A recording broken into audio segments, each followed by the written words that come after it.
And now we'd like to welcome to the desk daily Reveille sports writer Chandler Rome. Thanks for joining us, Chandler. Thanks for having me, guys. Absolutely, man. Well, Chandler, you serve as the baseball and the men's basketball beat writer for the Reveille. I've seen you out there a couple times. Last night at that game against USF, what did you see that you liked from the Tigers? Well, it was a tale of two halves, really. Jarrell Martin was on point the first half. USF really didn't have an answer for him on either end of the floor. Right.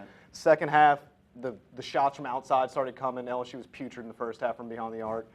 Once those shots started falling, they got a couple from Siobhan Coleman in the beginning of the half, Andre Stringer towards the end. Once those shots started falling, it's one of the more complete games LSU's had in a while. Well, I think the MVP of that game had to be Bill Walton's announcing, just on point. Oh, without a doubt. We had an Angel of Mercy reference. We had some Bob Dylan. Pete Maravich. Bob Dylan, Pete Maravich. I didn't know this, but Bill Walton's son played at LSU for Dale Brown. During the glory days. Did not know that. Something I learned last night. Bill taught me a lot of things last night. Bill's like basically a Wikipedia entry for anything basketball you ever want to know.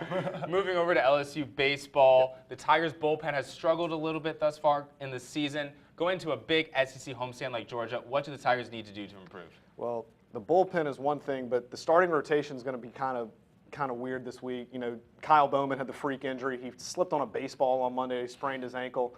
He was a Saturday starter against Vanderbilt. So now Jared Poche moves up in the rotation. The Sunday starter is still in the air. They don't really know who it's going to be yet. But as far as the bullpen goes, I think they have 10 healthy pitchers now. They're going to need contributions from all of them. The older guys like Nate Fury, Kurt McCune, Joe Broussard, they're going to need to anchor the bullpen, if you will. They need to anchor it because there are a lot of young guys coming out of that bullpen that haven't seen Southeastern Conference action yet.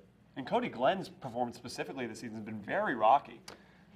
That's what you get with Cody. You get a guy that doesn't strike a lot of people out. He pitches to contact. He keeps the ball low in the zone. But when he leaves pitches up, they're going to get hit. And he's been hit hard these first few series. He has. Well, thanks so much for coming on, Chandler. But we really appreciate it. Before we let you go, no, really, please go. Oh, Please, okay, by all okay. means. Final four. What you got? I got Florida, Okay. Michigan State, Wisconsin, and Louisville. And I got Sparty and Tom Izzo winning it all. Yeah! All right, some homerism here.